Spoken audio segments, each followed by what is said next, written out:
Hi, it's the M.L.M for the Soul channel. I do have a new topic for today. Before I begin, I just would like to say, may the words and expressions of my mouth and the thoughts and meditations of my heart find favor and acceptance for you, Hashem.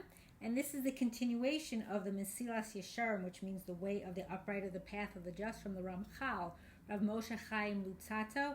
And this is from the Art Scroll Yafa edition. This is what the Sefer looks like if you've never seen it. And I will have a link below to Art Scroll so you could check out all that they offer. Now, I just wanted to make a little side note. I actually was looking through my other videos, and I started the Mesillas Yesharim. It'll be almost to the day of when I post this video. I started on the 26th of February of last year, and this is being posted on the 25th. So, and still in chapter 11. So, BeEzrat Hashem, it might take another year, but, you know, it's good to learn it at a pace that you can get the information and apply it, and also go over and review it, and you could listen again as many times as you want. So this is part 50, and BeEzrat Hashem, I figured out this last section of chapter 11 will be done in 5 more videos, BeEzrat Hashem. And this is the last section of chapter 11, so it's broken up. It was broken up into 3 parts. Or 3 kind of sections, and then there were subsections. First was Nikias from the sins of temptation. Second was Nikias in matters relating to human interaction. That's what this chapter is on, details of the traits of Nikias.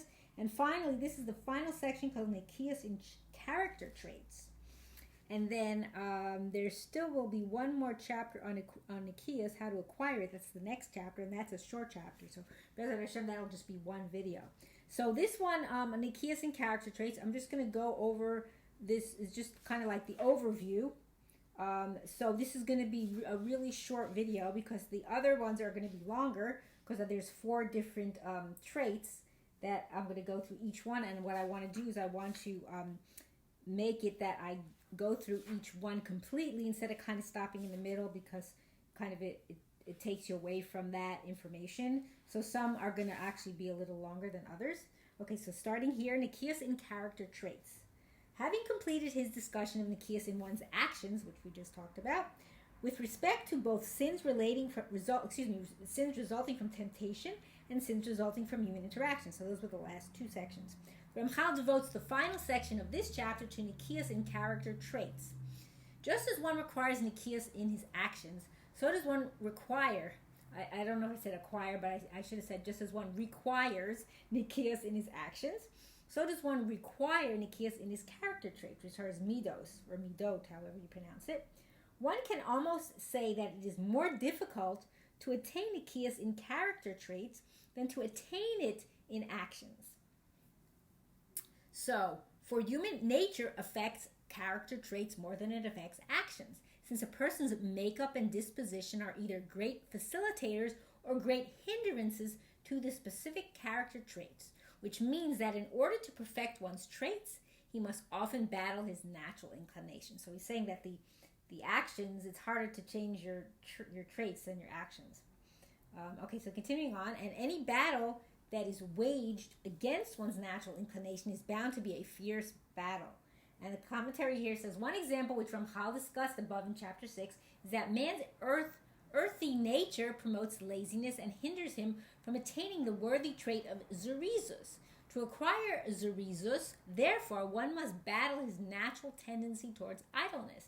The fierceness of the struggle is described there and in chapter 9, so you can go back to and find those videos. I can't tell you which one is that chapter, because I didn't note that in the videos. Okay, so man's nature certainly motivates his actions.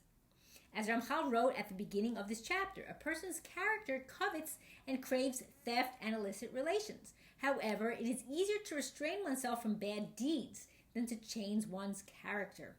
A person's nature directly shapes his character trait, which is his midos, so that the battle to perfect the midos is more directly in conflict with one's nature. So he's saying that it's easier to, again, as far as changing your actions as opposed to changing your character traits. It's much harder, because it's and that's from Matnas Chalkot, it says, so it's harder to do that.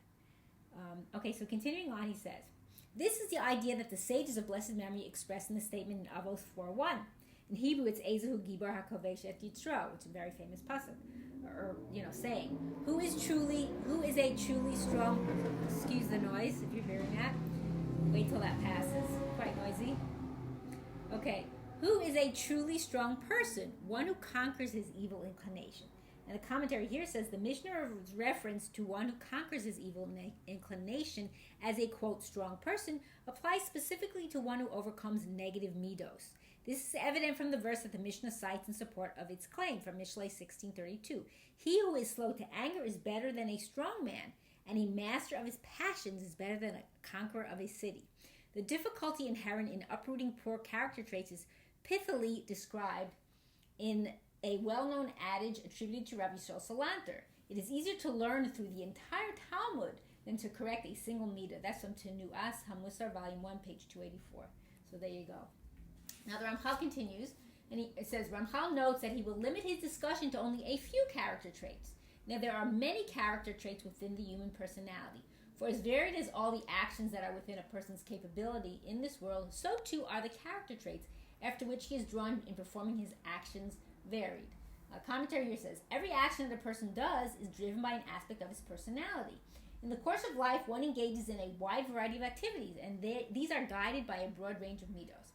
Okay, he continues on. However, just as in the first part of this chapter, we discussed only the mitzvahs regarding which there is greater need to attain nikios, namely those sins of action in which people commonly stumble. So too will we discuss only the primary negative character traits in a more lengthy analysis, because we are very accustomed to behave with those traits, so the task of nikios is greater in their regard. These traits are, first one, and I'll say it in Hebrew also, haga'ava, which is 1, the haughtiness, haka'as, 2, anger, hakina, 3, envy. Also, some people say it's also jealousy. V'hatava, ta'ava, and 4, desire. Other people say lust, so it has, how you explain it. Okay, and now these are all negative character traits whose evil is manifest and well known, so that no proofs of their evil are necessary. For indeed these traits are inherently wrong, and also are harmful in their consequences. They are inherently wrong, for they are all outside the bounds of common sense and wisdom, and their consequences are harmful, for each one is independently capable of leading a person to serious sins. And now the inherent faultiness of these traits is obvious. Ramchal cites proof of their terrible consequences. Regarding haughtiness, a clear verse warns of its consequences, stating in Devarim 8:14. In Hebrew, I'll read in Hebrew, someone might know this passage. V'ram levavecha v'shachachta et Hashem Elokecha. Your heart will become haughty and you will forget Hashem, your God. Regarding anger, the sages of blessed memory says, it says Shabbos 105b and Zohar Bereshis 27b, and this is also pretty famous. Kol ha-ko'es yihyeh be'einecha gilu oved avodah zara. You should consider anyone who becomes uncontrollably angry as if he committed idolatry. The commentary here says the Gemara in Shabbos 105b applies this to a person who loses his temper to the extent that he shatters things in his rage. As Ramchal will explain below, since his anger causes him to lose self-control, it can obviously lead him to commit any type of sin in a fit of rage, including one as severe as idolatry. And that's as note 115, and we'll get to that BeEzrat Hashem when we get to that section. Okay, so continuing on, he says, regarding envy and desire, we learned in an explicit Mishnah in Avos 4:21, again very famous, Hakina v'hatava v'hakavod motzi'im et ha'adam min ha'olam. Envy, desire, and honor remove a person from the world. And the commentary here says, that is, they lead a person to become so warped that he forfeits any chance of spiritual success. See Rambam, commentary to the Mishnah. The Ramchal below includes the subject of honor within his discussion of desire. Again, that will be coming up, BeEzrat Hashem. It is thus unnecessary to clarify why one must cleanse, and this is continuing on with Ramchal. It is thus unnecessary to clarify why one must cleanse himself of these traits. Ramchal explains what reflection is nevertheless necessary. However, the reflection that is needed in order to attain nikios in these traits is how to extricate oneself from them and from all of their offshoots. For all of them alike, including their offshoots, are inferior alien vines. That's from Yirmiyah 2:21. And nikios requires that one be cleansed of even the offshoots. Now let us begin discussing them one by one. Again, we're not going to discuss them, but now you have a little kind of introduction of this information. So then the next 4 videos, BeEzrat Hashem, will be taking each one separately. And I hope and pray that we will all merit to live and see the coming of Mashiach speedily in our days and rebuilding of our final and everlasting Beit HaMikdash. Amen. And thanks for watching.